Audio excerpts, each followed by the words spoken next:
Welcome to the Seating and Selection Show for the 2023 Nusenda Credit Union State Football Championship Seating and Selection Show for classes 2A through 6A. If you want to know if your team got in and who you're going to be playing, you came to the right place. In this show, we will release the brackets and hear from a coach or two. But before we get to that, we always like to remind everyone how the seating and selection process works. The seating process is not the NMAA sitting around in a room randomly deciding who should be the 1 seed, the 2 seed, etc., etc. It is not that. What it is a process that is all data driven. The following criteria is used to determine a team's seed. We look at finish in regular season district play, max preps rankings, overall record, wins against district champs regardless of class, member school input, that's the coach's input and their rankings, and any head-to-head matchups.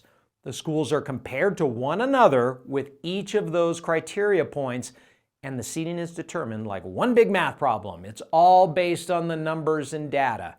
In the event of a tie among those criteria points, head-to-head will be used to break the tie.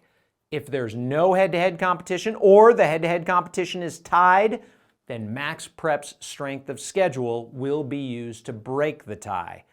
There is no input given by NMAA staff. Let me repeat that so everyone is clear. There is no input by NMAA staff. It's all data driven based on those criteria points. Did you beat a district champ? Did you have a better record? Were you ranked higher? All of those things.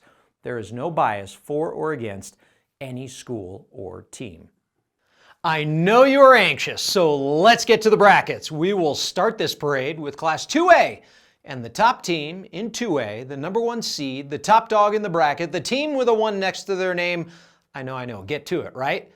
It's the Eunice Cardinals. Eunice comes into the postseason with an 8-2 record. Their only losses are to Portales and a 1-point defeat by Dexter. Eunice won it all in 2021. In fact, they played in the final every postseason from 2015 to 2019, winning 3 in a row during that run.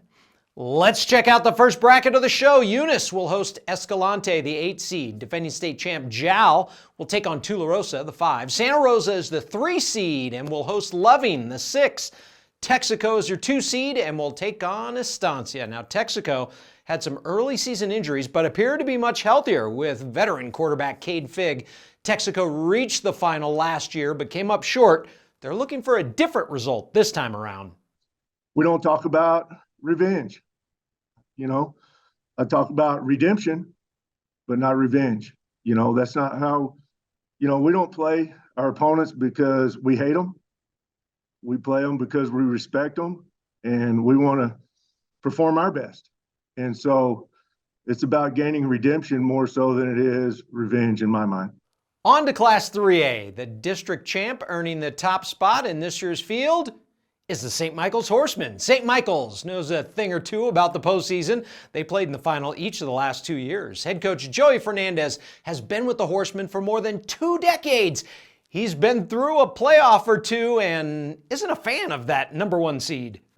I've been the number 1 seed a few times, and the majority of the time it doesn't work out for us. So I don't like the number 1 seed. I'd rather be one of those 3, 4, 5 where, people are overlooking us. And when we step on the field, we play our best ball. I know the last 2 years we've actually knocked out the number 1 seed. So, it just depends on who's playing the best ball on that day. But being number 1 seed is usually not a good thing in AAA football. I think being somewhere in the middle is probably the best thing.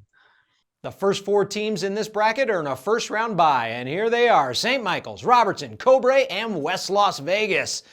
How competitive is that district with 3 of the top 4 from the same group? Robertson, the 2, Cobre earned a 3, and a shout-out to West Las Vegas getting together for a watch party. Congrats, Dons! You're a first-round bye. Now, to the bracket. Theroux is your 8 and will take on Raton, the 9. New Mexico Military Institute is the 5 and will host Navajo Prep. Dexter is the 6, Hatch Valley the 11. Socorro is a 7 seed, and Hope Christian the 10. Those 2 met in the title game back in 2019. On to Class 4A. The number 1 seed this year is the same team that finished last year number 1, the Bloomfield Bobcats. Bloomfield earned the number 1 seed. The unbeaten Bobcats are led by quarterback Blake Spencer, who had a really good regular season. So has the entire team. Defensively, they have 7 shutouts this year. They haven't given up a point the entire month of October. Bloomfield has outscored their opponents 472 to 34. Let's take a look at the top 4 who all receive a valuable first-round bye. Bloomfield with a bye, along with Lovington, Silver, and Portales. Silver played in the final last year. Lovington is getting hot at the right time after a tough non-district schedule. Portales suffered their only loss of the season on Friday, falling to Lovington. Portales quarterback Paxton Culpepper has thrown for over 2,000 yards this season. He's one to watch this postseason. Paxton Culpepper is the leader of our offense. And from the very beginning, this didn't just start this year. He's been the starter for the last 2 years. He's a junior, and then he's gotten these guys together in the summer. They practice all the time, with or without me. They're doing our plays, and then they're sharp. He gets them going. He's the leader on the team, on the offensive side for sure, and he's just been great for us all year long. Bloomfield will get the winner of Grants and Academy, the 8-9 matchup. Bernalillo is the 5 and will host Valencia in the first round. Aztec is 6 and Taos is 11. Espanola Valley is in the field as a 7 seed. The Sun Devils won their district. Shout out to Espanola Valley watching the show. They will host St. Pius. On to Class 5A. The team heading into this postseason with the number 1 ranking is Roswell. The Coyotes are unbeaten. They last won it all in 2019, the second of their back-to-back state titles. Of their 10 wins this year, they've only given up double digits in points to 2 opponents. Roswell's the 1, Artesia the 2, Piedra Vista is 3, and Goddard gets the 4. All top 4 seeds here get a first-round bye. Artesia's only loss this season is to Roswell. Artesia head coach Jeremy Maupin knows the kind of pressure that comes with leading a program with 31 state championships, and he embraces it. I love it because I'm such a competitor. Like, I want to win, and I hold myself, like, even when I was at Los Lunas, like, I got there and I told them, like, hey, I want to be playing for championships. Like, I didn't come here to just, win district championships or get to the playoffs. Like, I want to be good. And with that, you have to have that pressure that, like, hey, every year, like, people expect you to win. And then the thing here is, coming in my first year, we went to the championship.